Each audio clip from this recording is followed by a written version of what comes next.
thanks Gary for introducing me, and thanks for Austin for inviting me, and I'm really happy to be here to share with you what we have seen in post-mortem toxicology over the last few years.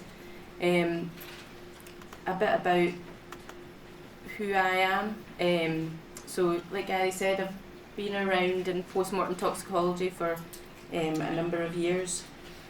We were at the University of Glasgow, and we've recently been welcomed into forensic services, and we have a lovely new lab which is the cutting edge really of laboratories in Scotland, I would say, and we're really lucky to have that facility, that's going to be really important going forward as we detect new drugs and give you all good information. So these are a couple of pictures of our new lab, and if you want to come and visit us, then we happily accept visitors and show you around. We spent about £6 million in putting this lab together. About half of that is on the instrumentation in our laboratory. So our lab covers not just drug-related deaths, and that's really important to remember when I show you some of the stats later on. We're talking about the prevalence, the number of positives of drugs in our total casework. It's not in just drug-related deaths. So the Crown Office has a duty to investigate any sudden, unexplained, unexpected death in Scotland. We don't cover all of Scotland. A good friend and colleague in Aberdeen covers in the very north of the country, but we cover about 90% of sudden unexpected fatalities in Scotland. About 45% of those are drug-related deaths, and a good portion of them are natural deaths or suicides. And thankfully a very small proportion are homicides or true criminal cases. We've got quite a few challenges when we think about forensic toxicology in general, and also more specifically post-mortem toxicology. Some of you I know will be very familiar with what blood looks like from live people. I deal with dead people, unfortunately, and the blood that we get is quite different, quite variable, and that has its own challenge in analysing it. So it's very difficult for us to compare the results that we get from post-mortem toxicology with live toxicology. So we always need to bear that in mind, the kind of samples that we get to start with. Another massive challenge is the range of substances that we need to test for. I'm a chemist, so I'm quite interested in chemical structures, and I'm going to, unfortunately, maybe for some of you, show some of those on the screen, just to illustrate the difference in chemistries and things that we need to consider when we are testing for all these different things in blood samples. We also need to be really sure about what we're detecting, and to do that we need to compare what we find in real samples with reference material, and sometimes that's difficult to get a hold of, especially when we're trying to detect new substances and maybe there are no commercial providers of these things. And the last thing, the last challenge is actually developing our tests and how that is regulated. So I'm going to go through these in a bit more detail, we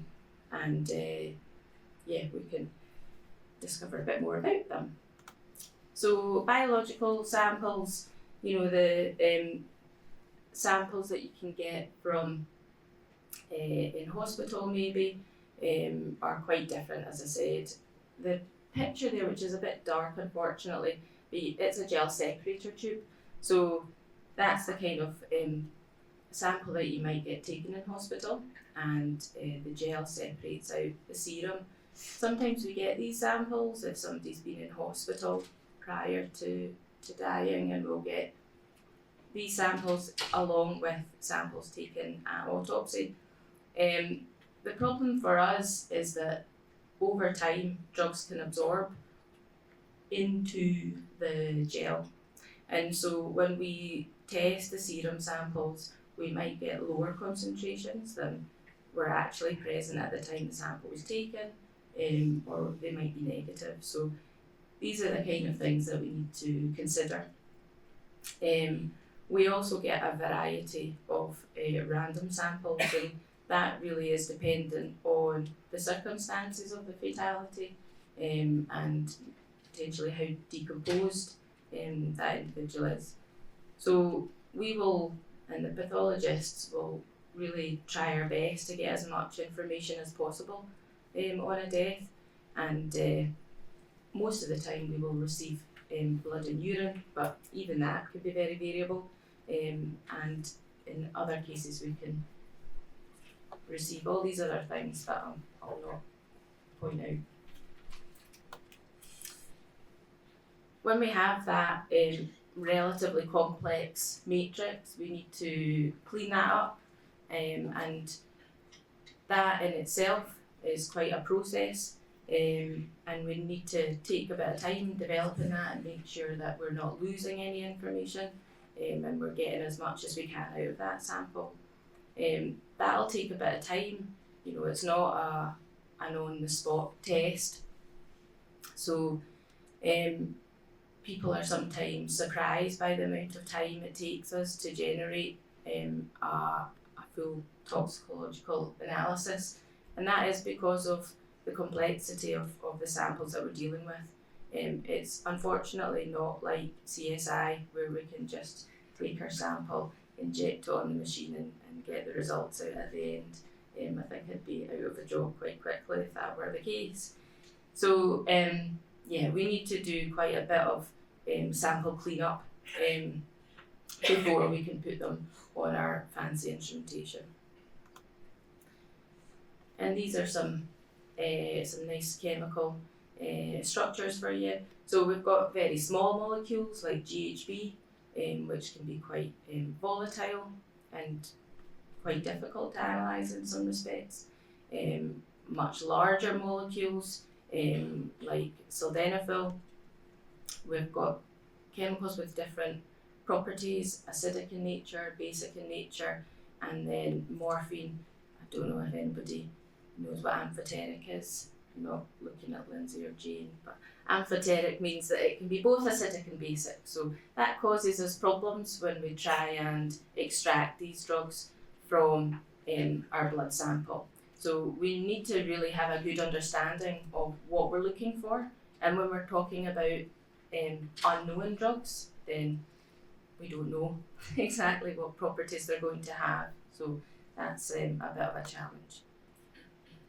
We're looking for a range of analytes, a huge range. The purpose of our testing is to really get a good understanding of what's happened with that individual, what drugs they've been using and what might have impacted on their cause of death.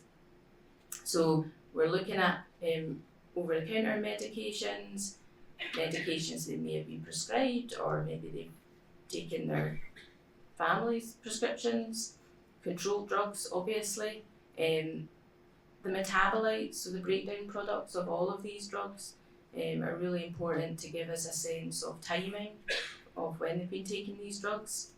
Herbal drugs like psilocybin, but also recently we've found a case potentially positive for ibogaine, which is a drug that we've never come across and is a naturally occurring plant substance. Things like metals, lead, mercury, copper, these are things that we don't test for. It's a specific technique or instrument that's required to test for these things, so we would need to send that off to someone else to help us with that testing. So a huge range of different kinds of drugs that we're looking for.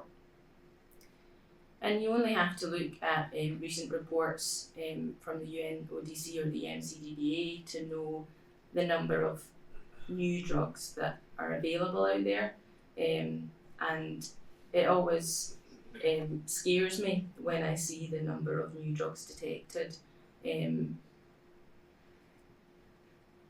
not knowing which ones are relevant to us in Scotland or even in the UK. So it's a constantly evolving picture that we really need to keep a handle on, which is why I think it's really important to come and talk to people like yourselves, and really keep abreast of what's going on, both locally and further afield. Benzodiazepines is something that Scotland's been interested in for a long time, it seems.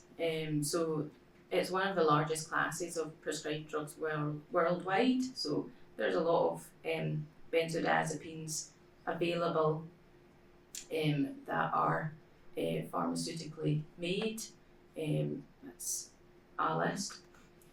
But we also need to make sure and look for their metabolites or breakdown products, which for the benzodiazepines there's a lot of active metabolites, so they are important to consider as well.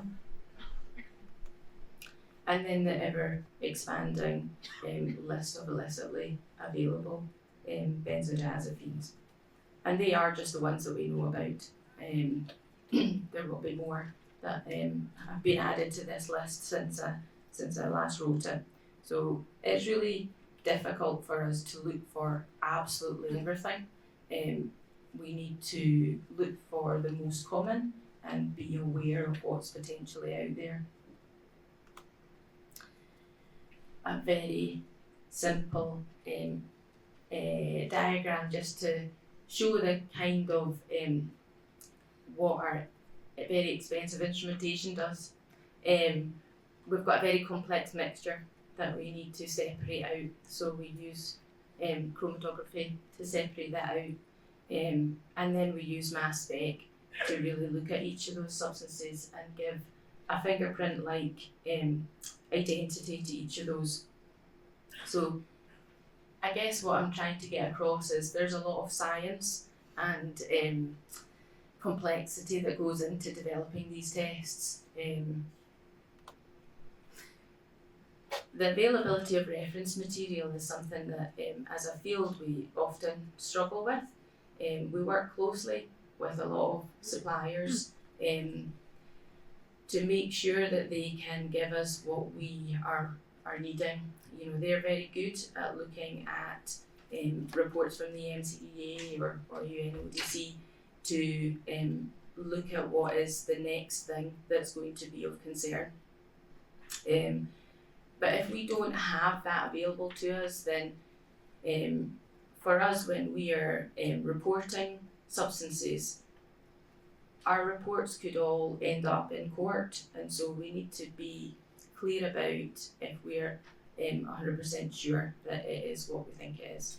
And especially with a lot of these NPSs, they're not really NPSs anymore, but a lot of these drugs, you know, they could be very small changes in the chemical structure. So sometimes you might find that we've got a presumptive positive result or a present result, and maybe that's because we're not 100% sure, and you know, our hunch is that it's identified as X, but if we don't have a good enough reference material, then we're not happy to say that for sure. And one of the big problems with these reference materials is that they can be really expensive. And if it's a drug that is only around for a few months, then the commercial providers of these substances won't necessarily put in the effort to certify it as rigorously as we might need. So it's important to consider that when we're reporting our results. The last thing, which has just become more and more, and Jane and Lindsay and I will bore you with the amount of time and effort that goes into dealing with the regulation and accreditation that we need to abide by. And that's not because we don't want to, We do want to. We want our services to be the best, and we strive to do that. But there has been a lot of changes in recent years, and some of that is because there's been some major issues with some laboratories in the UK, and that has had a knock-on effect on us.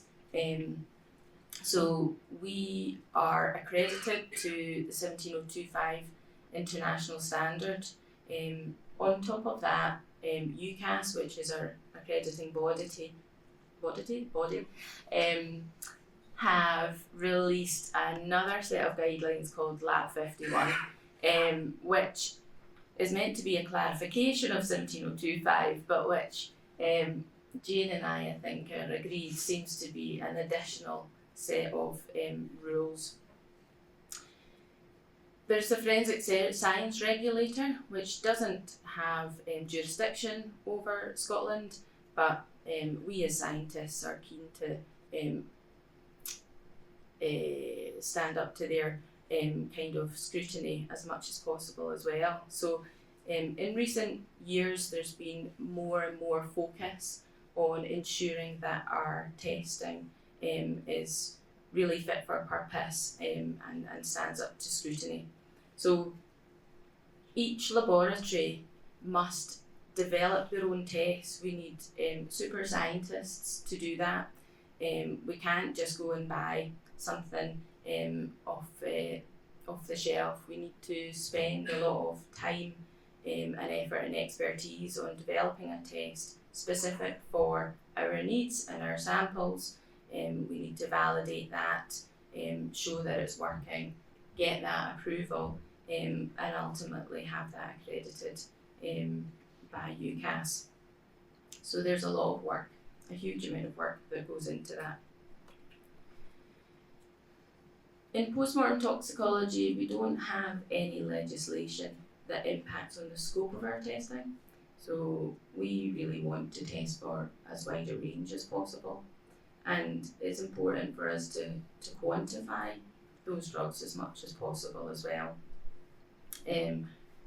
Not just what drugs might have contributed to that death, but if it's not an acute intoxication, is there other drugs present that may have been affecting their behaviour? Are we missing something? We ask that all the time. Are there any drugs that we don't know about?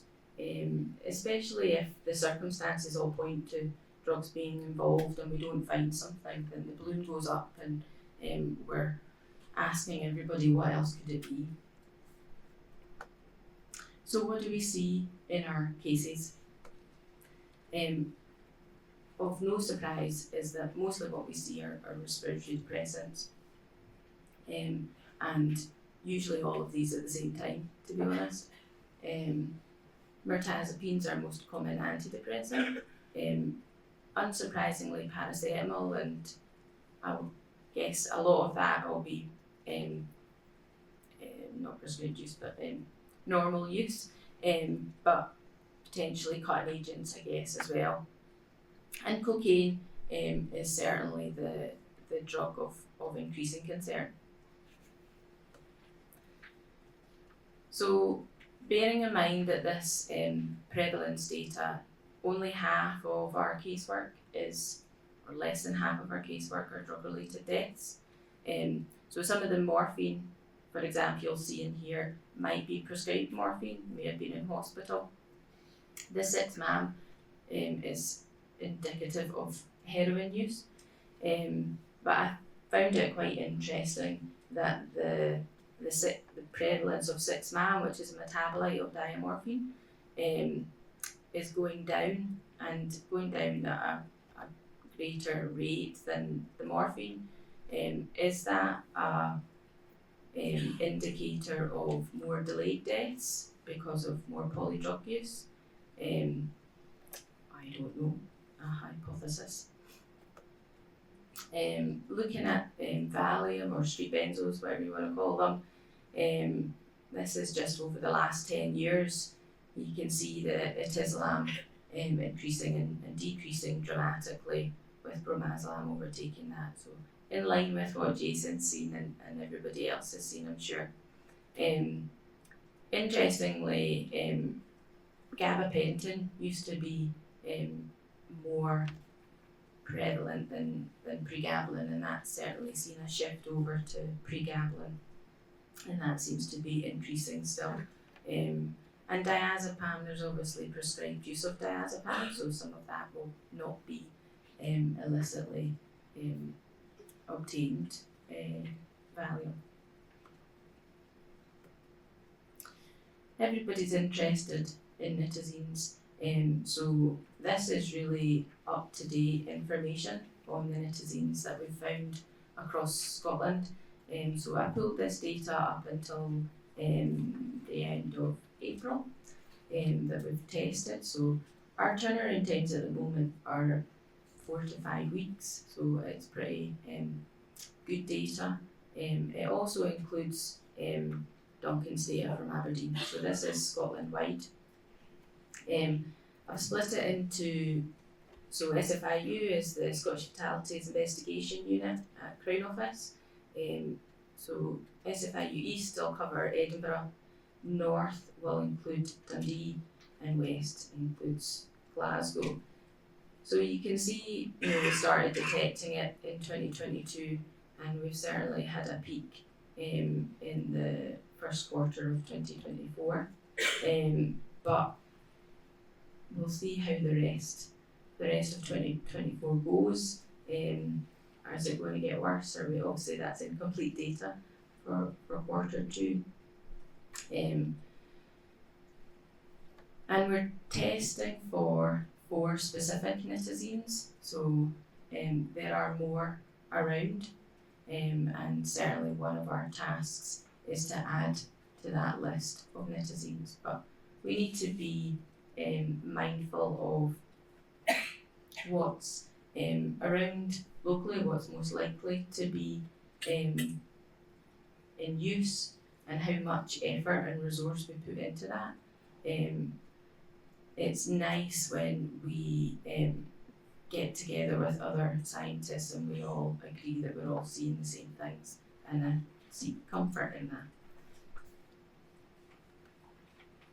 Xylazine as well is another new drug that we've been detecting, but really this is the number of cases that have been detected, and it's very few cases have we seen xylazine. That's not to say that it's not in use and people are maybe just not dying of it. So bearing in mind, these are the worst case scenarios.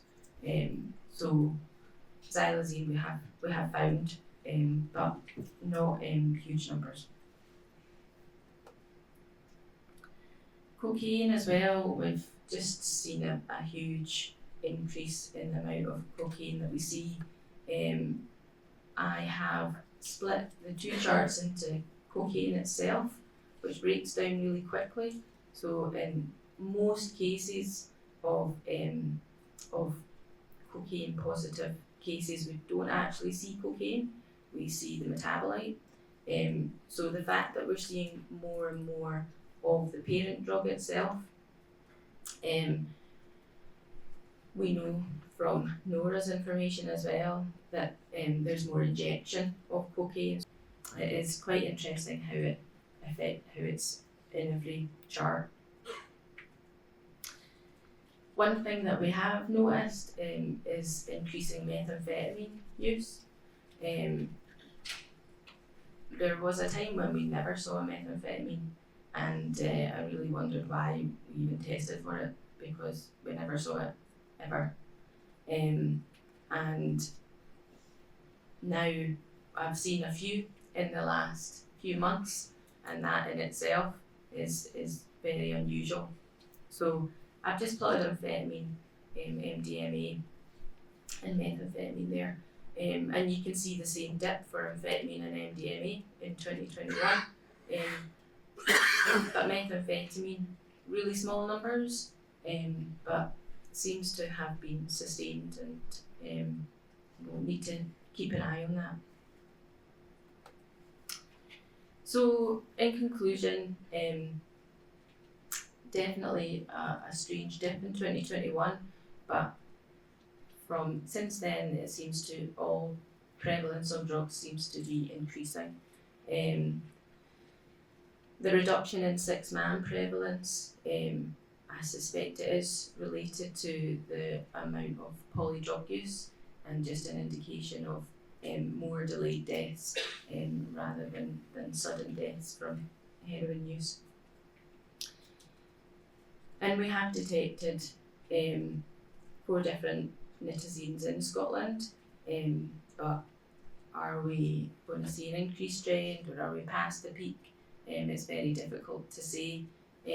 We haven't seen any in the last month or so, which is why we had a kind of cluster of them in kind of March, April time.